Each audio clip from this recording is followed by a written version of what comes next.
আজকে আমি আপনাদের সাথে শেয়ার করব কিভাবে টুনা ফিশ থেকে কাবাব বানাতে হয়। রেসিপিটা শেয়ার করব, সাথে থাকেন। আমি প্রথমে এটা সুন্দর করে খুলে নিতেছি বিকজ এটার ভিতর পানি থাকে, সো পানিটা আমার ড্রেন করতে হবে সুন্দর করে। তারপর আমি আলুটা মাইক্রোওভেনে দিয়ে দিতেছি বিকজ আমার আলু লাগবে এটার সাথে।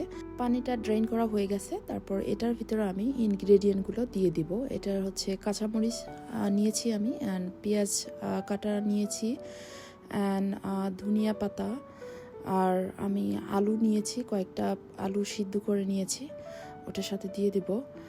অ্যান্ড আরও সব ইনগ্রেডিয়েন্ট আমার যেগুলো প্রয়োজন সেগুলো আমি দিব। ওর সাথে সাথে যাবে হচ্ছে মরিচের গুঁড়া, আমি প্রয়োজন মতো দিয়ে দেব, অ্যান্ড হলুদের গুঁড়া, জিরার গুঁড়া দিব, অ্যান্ড এখানে কিছু গরম মশলা আছে, মশলাটা দিয়ে দেব প্রয়োজন মতো লবণ।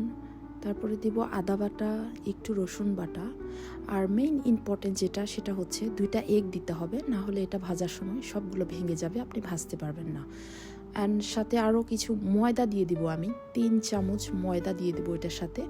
ময়দা না থাকলে আপনি চালের গুঁড়াও দিতে পারেন। তারপর সুন্দর করে মিক্স করে আমরা এই যে ডোটা বানিয়ে নিব, তারপর এই যে ভেজে নিলাম।